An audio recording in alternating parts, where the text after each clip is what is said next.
Hello class.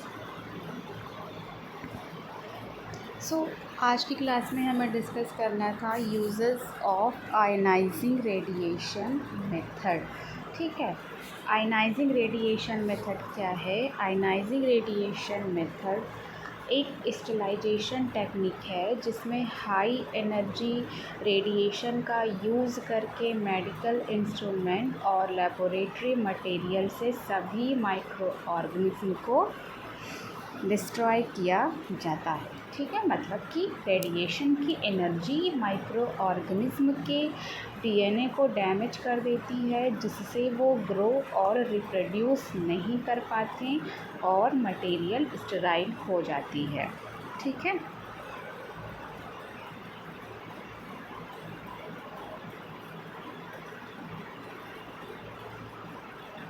Principal क्या क्या हैं आयनाइजिंग रेडिएशन स्टेलाइजेशन के? देखो, प्रिंसिपल की बात करें तो आयनाइजिंग रेडिएशन माइक्रो ऑर्गेनिज्म के जेनेटिक मटेरियल को डैमेज करती है। जेनेटिक मटेरियल जैसे आपका डीएनए और आरएनए। ओके, क्योंकि माइक्रो ऑर्गेनिज्म सर्वाइव करने के लिए डीएनए रेप्लिकेशन करते हैं। जब डीएनए ही डैमेज हो जाता है तो वो अपनी कॉपी नहीं बना पाते।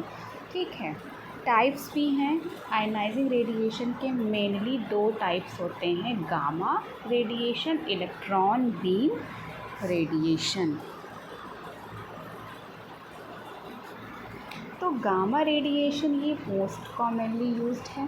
ठीक है, तो कोबाल्ट 60 से high energy gamma rays release होती है जो स्टेलाइजेशन के लिए यूज़ होती हैं। ठीक है, और इलेक्ट्रॉन बीम रेडिएशन, इसमें हाई स्पीड इलेक्ट्रॉन यूज़ किए जाते हैं। ठीक है, ये फास्ट मेथड होता है, मोस्टली इंडस्ट्रियल स्टेलाइजेशन में यूज़ होता है। ओके, गामा रेडिएशन क्या है? देखो जो लिखा हुआ है, gamma radiation which is commercially available in form of cobalt 60 which is mainly used for sterilisation and disposable items such as plastic, swab, syringe, culture plate, urine catheter. ठीक है, यही सब है। तो गामा रेडिएशन क्या है? गामा रेज एक type की इलेक्ट्रोमैग्नेटिक रेडिएशन है जिनकी एनर्जी बहुत हाई होती है।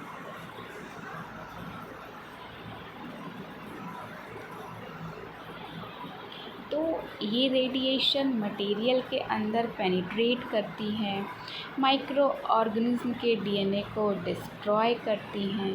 कोबाल्ट 60 का रोल क्या है? मतलब कि कोबाल्ट 60 क्या करता है? कोबाल्ट 60 एक रेडियो एक्टिव आइसोटोप है जो गामा रेज इमिट करता है। क्योंकि गामा रेज की एनर्जी माइक्रो ऑर्गेनिज्म को फिल करने के लिए सफिशिएंट होती है। ठीक है, गामा रेडिएशन की यूजेस की बात करें तो gamma radiation mainly disposable medical items को स्टेराइल करने के लिए यूज़ होती हैं। ठीक है, जैसे आपका डिस्पोजेबल प्लास्टिक आइटम लिखा हुआ है ना, एग्ज़ाम्पल दिया है, सिरिंज है, आईवी सेट हो गया, ग्लव्स हैं, कैथेटर हैं। ठीक है, तो प्लास्टिक आइटम जो है हीट से डैमेज हो सकती हैं। जैसे अगर सिरिंज को ऑटोक्लेव की हाई हीट दी जाए तो प्लास्टिक डिफॉर्म हो सकता है। ठीक है, गामा रेडिएशन में क्या है कि गामा रेडिएशन जो है वो हीट नहीं बनाती, प्लास्टिक को सेफ रखती है, स्टेलाइज कर देती है। और जो सिरिंज है आपका, सिरिंज का यूज़ है इंजेक्शन देने के लिए। ठीक है, क्वेश्चन ये बनता है कि वाई स्टेलाइजेशन रिक्वायर्ड? अगर सिरिंज कंटामिनेटेड होगी तो माइक्रो ऑर्गेनिज्म ब्लड में इंटर कर सकते हैं। ठीक, और इन्फेक्शन कॉज कर सकते हैं। गामा रेडिएशन के एडवांटेज भी हैं, जैसे कि सील्ड पैक में स्टेलाइज हो सकती है, यूज़ से पहले तक स्टेराइल रहती है। और आपका स्वैब जो है, स्वैब का एग्ज़ाम्पल ले लो, कॉटन स्वैब है, और लेबोरेटरी सैंपल कलेक्शन स्वैब हो गया। ठीक है, तो स्वैब पेशेंट सैंपल कलेक्ट करता है। अगर स्वैब स्टेराइल नहीं होगा तो एक्सटर्नल बैक्टीरिया सैंपल में आ सकते हैं, लेबोरेटरी रिपोर्ट रॉन्ग आ सकती है। नेक्स्ट क्या है आपका कल्चर प्लेट। कल्चर प्लेट का यूज़ माइक्रो ऑर्गेनिज्म ग्रो करने के लिए लेबोरेटरी में यूज़ होती है, ठीक है, क्योंकि कल्चर प्लेट में अनवांटेड माइक्रो ऑर्गेनिज्म नहीं होने चाहिए। अगर कंटामिनेशन होगा तो फॉल्स रिज़ल्ट मिल सकता है, डिज़ीज़ आइडेंटिफिकेशन रॉन्ग हो सकता है। नेक्स्ट है आपका यूरिन कैथेटर। इसका यूज़ जो है यूरिन ड्रेंच के लिए बॉडी में इंसर्ट किया जाता है, ठीक है। कैथेटर डायरेक्टली यूरिनरी ट्रैक्ट में जाता है ना। तो अगर स्टेराइल नहीं होगा तो इन्फेक्शन का रिस्क बढ़ सकता है। नेक्स्ट है आपका advantage of ionising radiation method. First क्या है, it is very rapid method. हाँ, फास्ट मेथड है, ठीक है, बहुत फास्ट मेथड है। मतलब कि रेडिएशन क्विकली माइक्रो ऑर्गेनिज्म को डिस्ट्रॉय कर देती है, ठीक है, क्योंकि high energy rays directly DNA पर इफ़ेक्ट करती है। फिर क्या है, it is high penetration power, मतलब कि डीप तक पहुँच है, ठीक है। तो गामा रेज ऑब्जेक्ट के अंदर तक इंटर कर सकती है, जैसे पैक्ड सिरिंज को पैकेट खोले बिना स्टेराइल किया जा सकता है, क्योंकि गामा रेज की वेवलेंथ शॉर्ट और एनर्जी हाई होती है। नेक्स्ट है आपका कंप्लीट एब्सेंस ऑफ हीट। मतलब कि इस मेथड में हीट यूज़ नहीं होती, इसीलिए इसे कोल्ड स्टेलाइजेशन मेथड भी कहा जाता है, क्योंकि रेडिएशन एनर्जी माइक्रो ऑर्गेनिज्म को डैमेज करती है, टेम्परेचर इंक्रीज़ नहीं करती है, ठीक है। एडवांटेज क्या है कि हीट सेंसिटिव मटेरियल सेफ रहते हैं। क्वेश्चन ये बनता है कि why gamma radiation is preferred, because deep penetration है, ठीक है, नो हीट डैमेज, और जो पैकेज्ड आइटम है, पैकेज्ड आइटम स्टेराइल हो सकते हैं, डिस्पोजल आइटम्स के लिए सूटेबल है, ओके। डिसएडवांटेज भी हैं, नोट कर लीजिएगा आप लोग पेन से, ठीक है, अपनी कॉपी में। डिसएडवांटेज भी हैं, लिमिटेशन भी हैं, जैसे कि एक्सपेंसिव इक्विपमेंट, मतलब रेडिएशन चैम्बर और सेफ्टी सिस्टम कॉस्टली होते हैं, राइट। और क्या क्या डिसएडवांटेज हैं, रेडिएशन हज़ार्ड, मतलब क्या है, क्योंकि हाई रेडिएशन ह्यूमन सेल्स को भी डैमेज कर सकती हैं, इसीलिए शील्डिंग और सेफ्टी रूल्स ये सब हैं, ठीक है। और एट डिसएडवांटेज में not suitable for all material, मतलब कि कुछ मटेरियल्स रेडिएशन से डिग्रेड हो सकते हैं, ओके, तो याद रखिएगा। Gamma radiation from cobalt 16 sterilise heat sensitive medical materials by damaging microbial DNA without producing heat. Next है आपका नॉन आयनाइजिंग रेडिएशन। फर्स्ट हमने पढ़ा आयनाइजिंग रेडिएशन, है ना, आप रेडिएशन मेथड पढ़ रहे थे, उसमें हमने पढ़ लिया आयनाइजिंग रेडिएशन, ठीक है। नेक्स्ट है आपका non ionising radiation.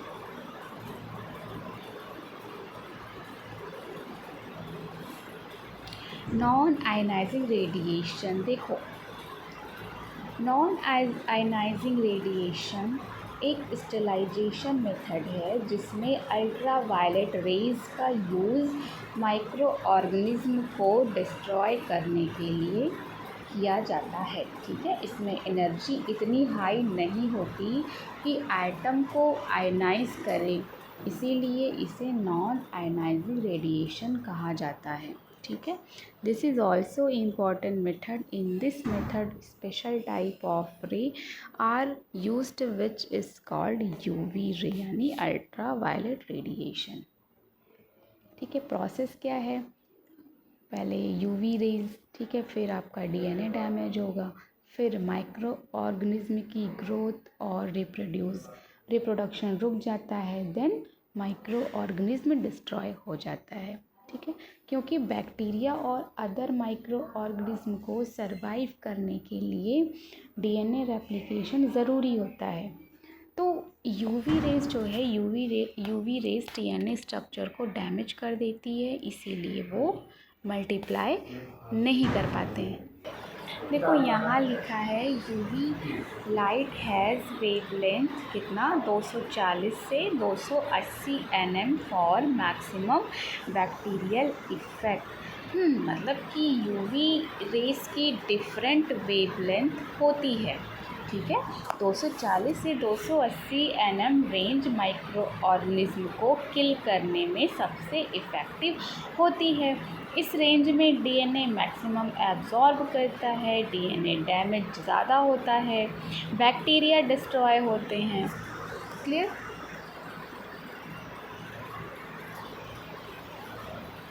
UV light radiation is used sterilization of R and infected souls, ठीक है। तो यूजेस ऑफ यूवी रेडिएशन समझते हैं। फर्स्ट आपका आता है सरफेस स्टेरिलाइजेशन, ठीक है। सरफेस स्टेरिलाइजेशन मतलब कि सरफेस को स्टेराइल करना।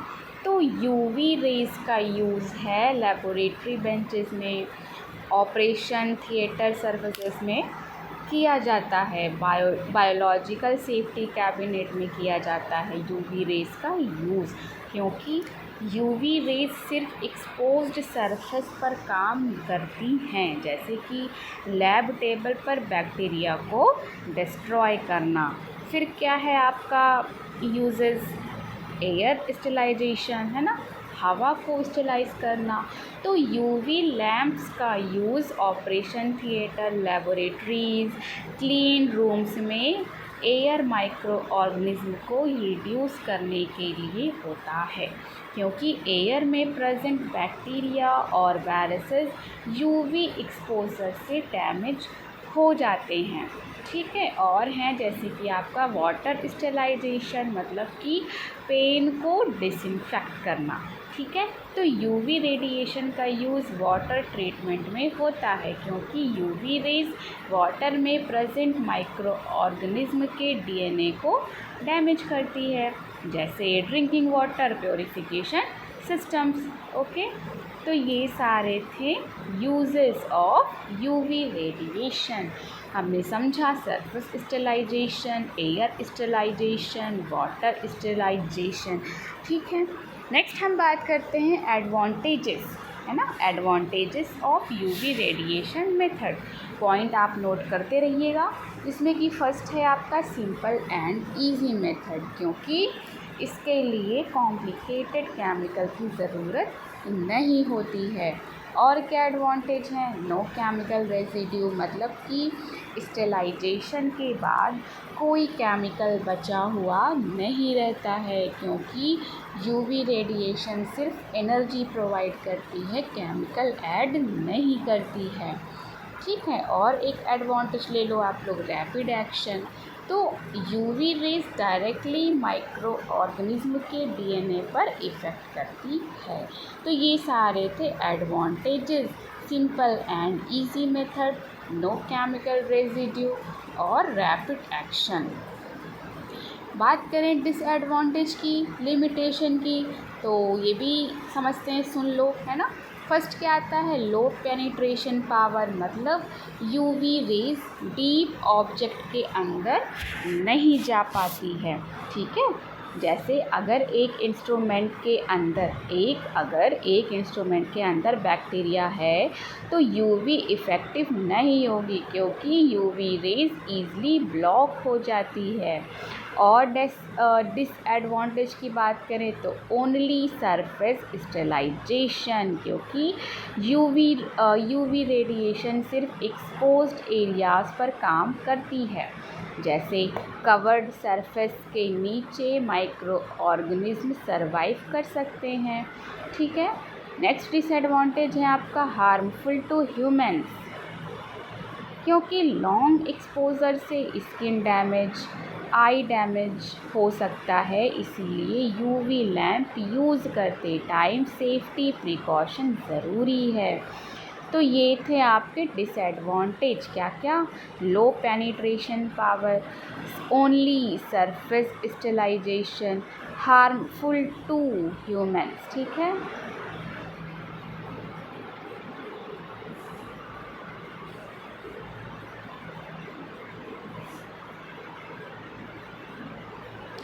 तो यूवी रेडिएशन याद रखना, UV radiation sterilise exposed surfaces, air and water by damaging microbial DNA, but it has poor penetrating power. Okay, next है आपका chemical method of sterilisation. Chemical method पढ़ते हैं अब।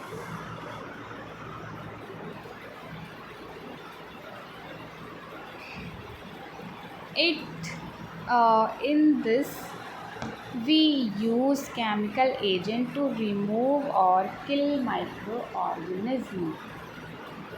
देखो, केमिकल मेथड ऑफ स्टेलाइजेशन एक ऐसा मेथड है जिसमें केमिकल एजेंट का यूज़ करके माइक्रो ऑर्गेनिज्म को डिस्ट्रॉय या रिमूव किया जाता है, ठीक है।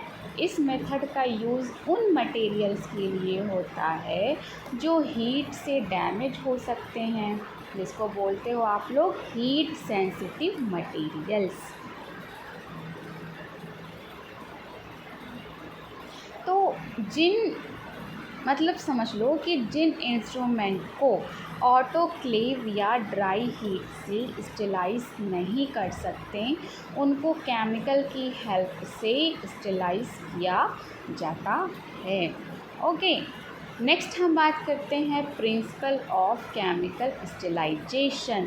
केमिकल एजेंट माइक्रो ऑर्गेनिज्म के सेल वॉल को डैमेज करते हैं, सेल मेम्ब्रेन को डिस्ट्रॉय करते हैं, और प्रोटीन है ना, प्रोटीन को डीनेचर करते हैं, एंजाइम को इनएक्टिवेट करते हैं, डीएनए और आरएनए को डैमेज कर सकते हैं, ठीक है, जिससे माइक्रो ऑर्गेनिज्म की ग्रोथ रुक जाती है और वो डिस्ट्रॉय हो जाते हैं। क्वेश्चन यहाँ पे ये बनेगा कि why chemical sterilisation is used, why chemical sterilisation is used, यहाँ पे क्वेश्चन बनता है। तो समझो, क्योंकि कुछ मेडिकल मटेरियल हीट टोलेरेट नहीं कर पाते हैं, जैसे कि प्लास्टिक आइटम है, फाइबर ऑप्टिक्स हो गया, एंडोस्कोप है, बायोलॉजिकल स्पेसिमेंट्स हो गए, ठीक है।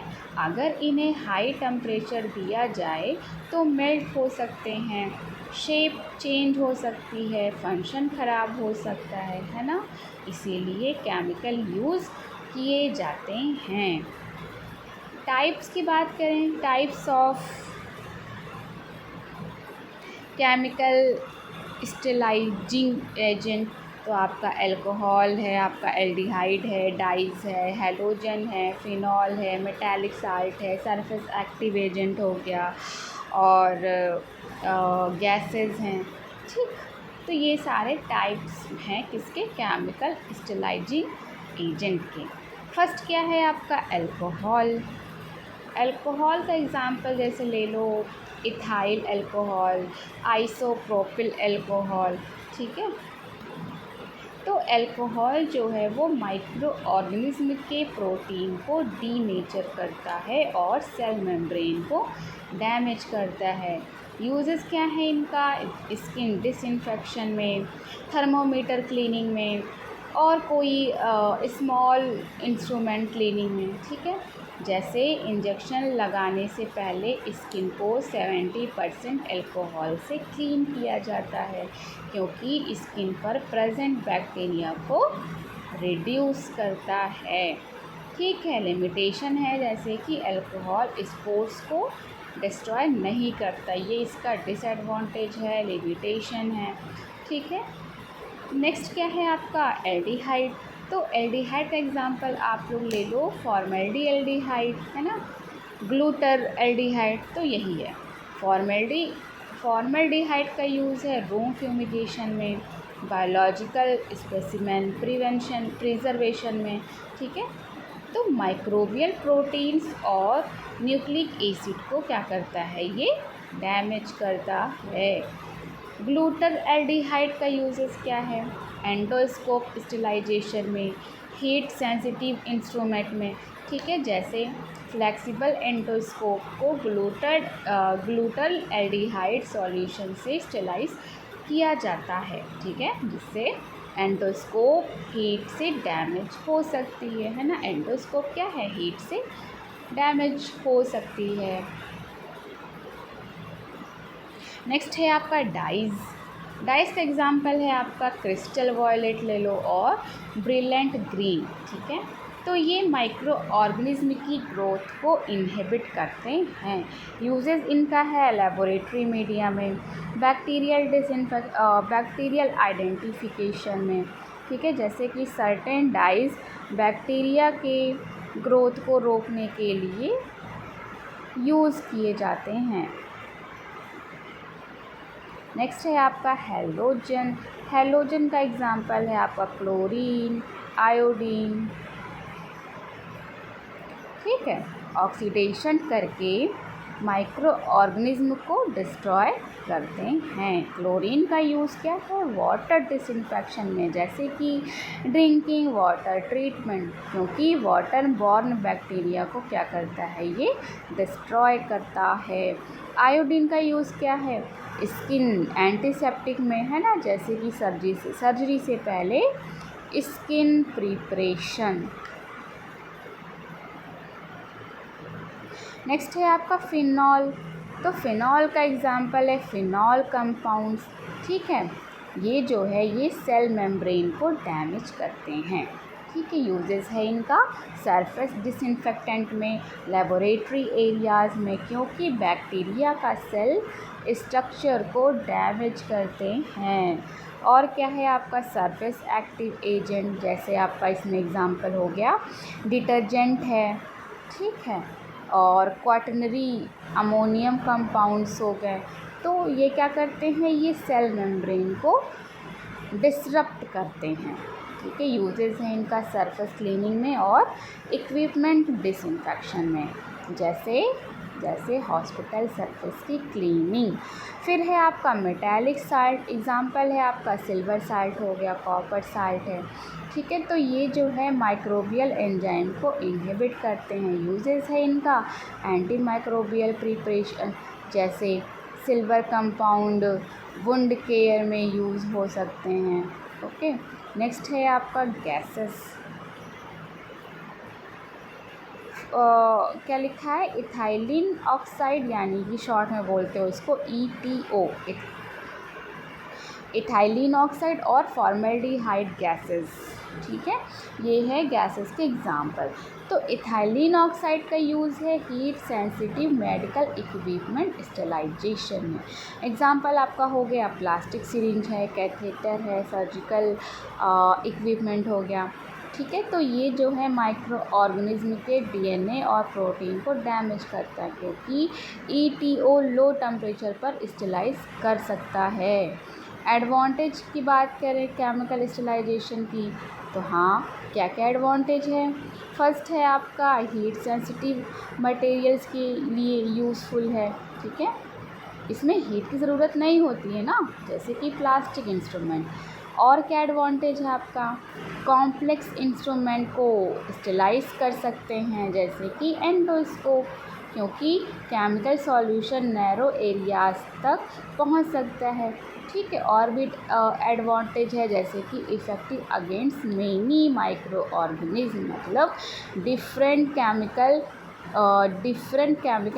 माइक्रोबियल स्ट्रक्चर को क्या करते हैं, डैमेज करते हैं, ठीक है। तो ये सारे थे एडवांटेजेस ऑफ केमिकल स्टेलाइजेशन। क्या क्या, फर्स्ट आपने पढ़ा हीट सेंसिटिव मटेरियल्स के लिए यूज़फुल है, फिर आपने पढ़ा कॉम्प्लेक्स इंस्ट्रूमेंट को स्टेलाइज कर सकते हैं, ठीक है, और आपने क्या पढ़ा, effective agent many micro organism.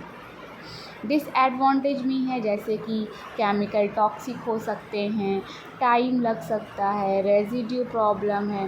Chemical toxic हो सकता है जैसे आपका फॉर्मल्डिहाइड और ईटीओ हार्मफुल फ्यूम्स प्रोड्यूस कर सकते हैं। और क्या है डिसएडवांटेज, टाइम लग सकता है, जैसे कि कुछ केमिकल को प्रॉपर कॉन्टैक्ट टाइम चाहिए, ठीक है। और डिसएडवांटेज में ले लो रेजिड्यू प्रॉब्लम, मतलब कि कुछ केमिकल सरफेस पर रिमेन कर सकते हैं, ठीक है। तो याद रखिएगा केमिकल स्टेलाइजेशन क्या है कि ये हीट सेंसिटिव मटेरियल्स के लिए यूज़ होता है। केमिकल एजेंट माइक्रो ऑर्गेनिज्म को डिस्ट्रॉय करते हैं, जैसे अल्कोहल है, एल्डिहाइड है, हैलोजन है, फिनॉल्स हो गए, क्लियर। तो chemical sterilisation uses chemical agent to destroy micro organism specially for heat sensitive medical and laboratory materials. तो आज की क्लास में हमने पढ़ा केमिकल मेथड ऑफ स्टेलाइजेशन, है ना। Alcohol, aldehyde, dyes, halogen, phenol, surface active agent, metallic salt है आपका, गैसेस है, ये सारे हमने डिस्कस करने हैं। कल की क्लास में पढ़ेंगे, देखो यहाँ पे क्वेश्चन बना हुआ है, क्या आइडियल केमिकल एजेंट, हाँ ठीक है, ये पढ़ेंगे हम लोग नेक्स्ट क्लास में, आइडियल केमिकल एजेंट्स। चलिए आज यहीं तक रखते हैं। Okay class, thank you.